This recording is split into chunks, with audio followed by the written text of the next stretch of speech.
Verset 25. Et voici, il y avait à Jérusalem un homme appelé Siméon. Cet homme était juste et pieux. Il attendait la consolation d'Israël et l'Esprit Saint était sur lui. Oui, parce qu'il était un prophète du Seigneur. Et rappelez-vous, prophète, roi et sacrificateur. L'Esprit était sur lui. Il avait été divinement averti par le Saint-Esprit qu'il ne mourrait point avant d'avoir vu le Christ, le Seigneur. Vous allez voir maintenant comment est-ce qu'il va nous ramener au psaume 109, verset 166. Il vint au temple poussé par l'Esprit.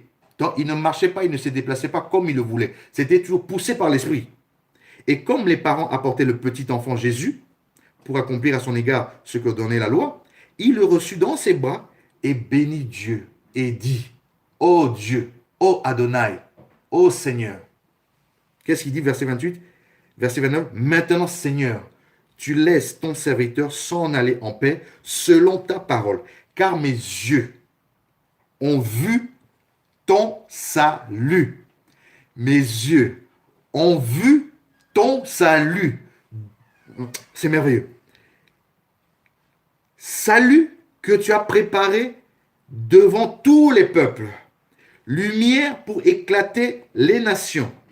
Et gloire d'Israël, ton peuple. Son père et sa mère étaient dans l'admiration des choses qu'on disait de lui. Waouh! Donc papa et maman ne comprenaient pas le langage, ils étaient surpris, étonnés. Alléluia. Voilà pourquoi, bien-aimés, il y a des parents, lorsqu'ils n'ont pas l'Esprit de Dieu, ils ne comprennent pas encore la grâce, l'étoile, la lumière que Dieu a mis dans leurs propres enfants, nés dans leur propre maison.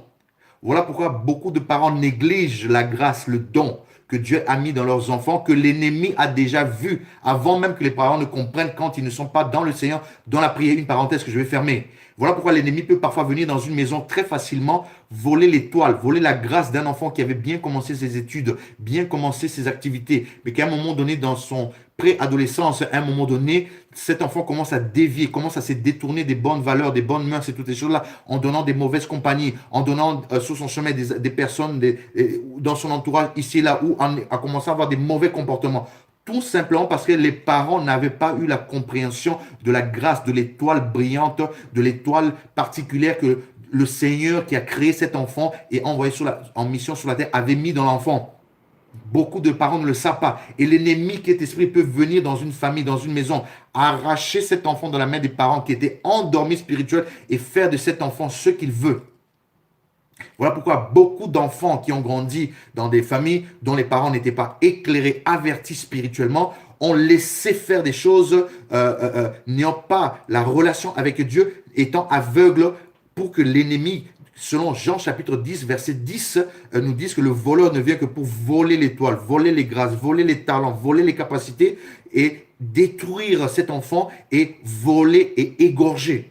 De la même manière que l'ennemi Pharaon a essayé de tuer tous les premiers-nés en Israël, de la même manière qu'il a essayé de faire périr Jésus parce que cette étoile brille tellement fort, il est venu renverser le royaume de Satan et son système, que Hérode a eu peur de cette étoile, il a fait périr tous les premiers-nés. Alléluia. Parce que cette étoile était venue avec une mission particulière. Et raison pour laquelle, quand des parents ne sont pas avertis, ne sont pas illuminés, ne savent pas ce que Dieu a mis dans leurs enfants bien-aimés, il y a des choses terribles qui se passent dans les familles. Où les parents croient avoir le contrôle sur leurs enfants qui sont matin, midi, soir avec eux, alors que l'ennemi les a déjà ravis bien-aimés.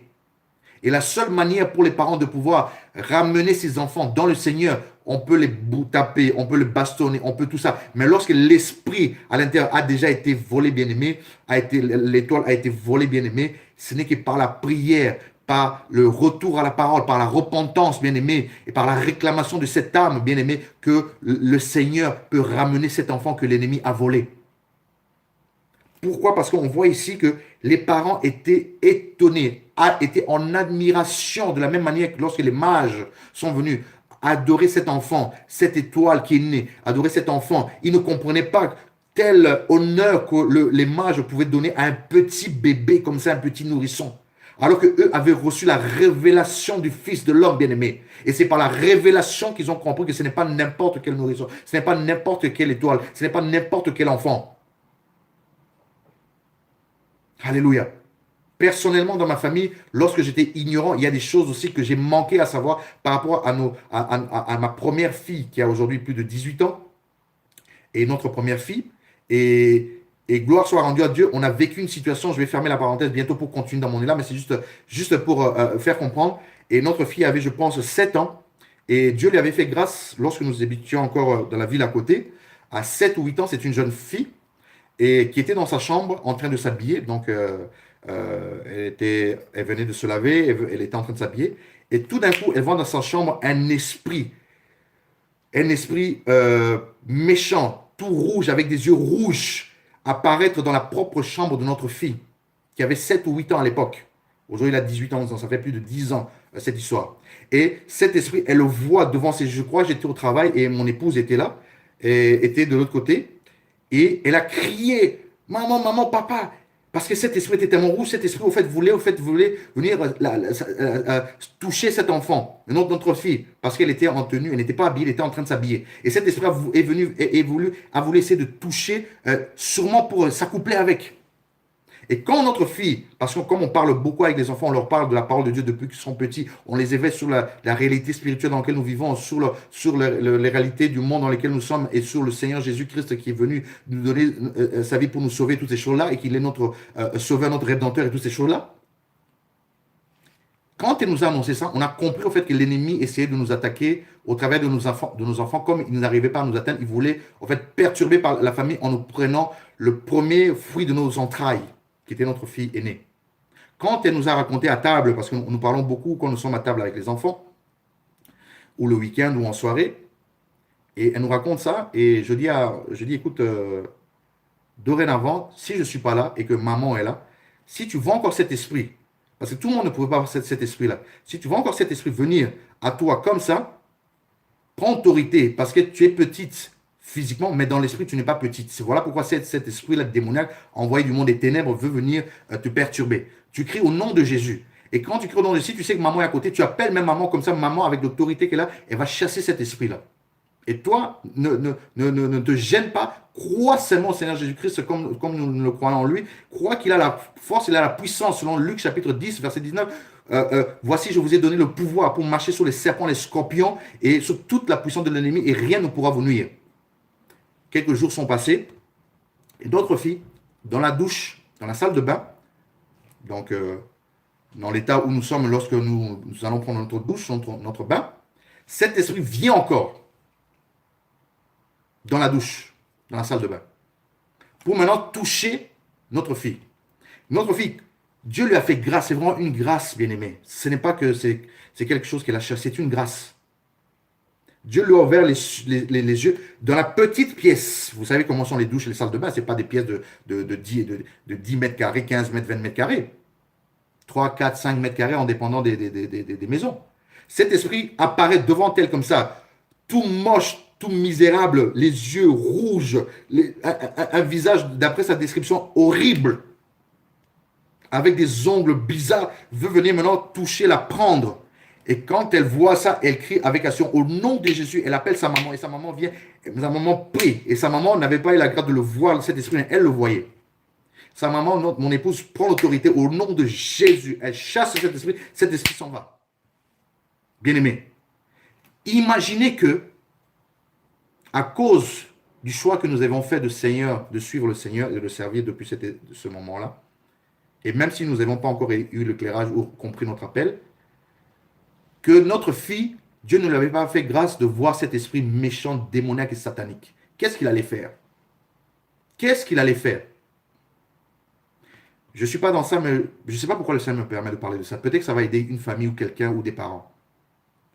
Il allait rentrer, s'accaparer l'âme de notre fille, prendre le contrôle de sa vie, et cette jeune fille qui aurait bien grandi dans une famille chrétienne, une famille qui aime Dieu, aurait commencé à avoir des désirs, des envies, avoir des contacts avec des personnes qui ont le même esprit qui a pris le contrôle de sa vie. Et à partir de là, qu'est-ce qui allait se passer? Sans vous rendre compte, une jeune fille qui allait commencer à grandir, avoir des désirs, des envies, même d'hommes avant l'âge. Bisous par-ci, bisous par-là, Des petits copains, comme ça se fait aujourd'hui à 12 ans, 13 ans, 14 ans, où des jeunes filles, on voit dans les écoles avoir des vies de copinage, et donc parfois certains parents, ça leur dit rien, bon, c'est leur temps, c'est leur génération, il faut laisser, alors que pour nous, ce n'est pas normal, nous ne pouvons pas accepter cela parce que ce n'est pas biblique et ce n'est pas convenable pour un petit enfant qui a le temps de faire ses études, de voir son avenir et faire cela au temps marqué par le Seigneur pour le mariage. Mais imaginez que notre fille n'aurait pas eu cette grâce-là. En fait, son âme aurait été volée par le diable, aurait commencé à jouer avec son corps allait se développer, et ça serait devenu son mari de nuit. Ça dit que toute sa vie, quand bien même elle arriverait à l'âge du mariage, si elle devrait se marier, comme la Bible dit, c'est le père qui marie sa fille selon 1 Corinthiens chapitre 7 là-bas.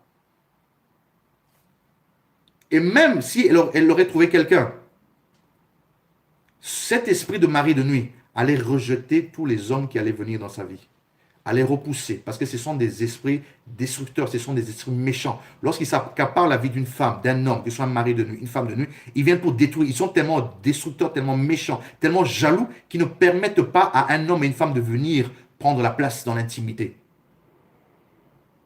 Et elle aurait pu être pervertie, détruite, désorientée de la voie du Seigneur. Mais comme nous avons fait alliance avec le Seigneur, comme nous avons accepté l'invitation du Seigneur selon Apocalypse chapitre 3, verset 20, voici je frappe à ton cœur pour venir souper avec toi. Et à cette époque, nous avions accepté de faire alliance avec le Seigneur. Le Seigneur ne nous a pas laissés dans l'ignorance, dans les ténèbres, car sa lumière jaillit là où il y a les ténèbres. Sa lumière a fait, au travers de notre fille, de nous faire comprendre qu'il y avait un danger qui nous guettait dans la famille. Et on a pu comprendre qu'il y avait une attaque spirituelle.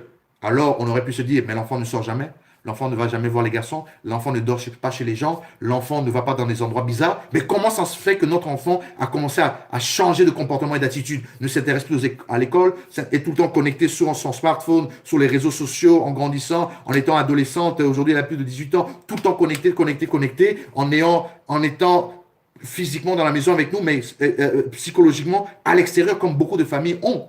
Aujourd'hui, vous allez dans beaucoup de familles, malheureusement, il faut le dire, les enfants qui sont dans leur propre ménage, mais physiquement, mais spirituellement ou mentalement, ils sont déconnectés, ils ne sont pas là. Chacun vit dans ce monde tout en étant présent dans la même famille, dans la même maison, entre les quatre murs. Les gens sont plus connectés avec l'extérieur. Et qui dit l'extérieur, ce sont les portes ouvertes à toutes choses. Et Dieu, par sa grâce, nous a permis de prendre le dessus sur cela. Et c'est là que nos enfants, par la grâce du Seigneur, ont compris dès le bas âge les réalités spirituelles. Et on leur parle de ces choses-là qu'en s'attachant au Seigneur, en créant le Seigneur selon Psaume chapitre 34, la Bible dit, l'ange de Yahweh campe tout autour de ceux qui le craignent. Donc c'est seulement par la crainte de Dieu, la sanctification, que l'ennemi ne peut pas venir jouer avec notre esprit. De la même manière, dans Luc 4, comme je l'ai partagé l'autre jour, Satan n'a pas pu faire tomber le Seigneur dans la tentation. Pourquoi? Parce que le Seigneur est saint. Et la sainteté fait fuir au fait la présence du diable. Parce qu'il dit ici, soyez saints comme je suis saint. Donc je ferme la parenthèse ici.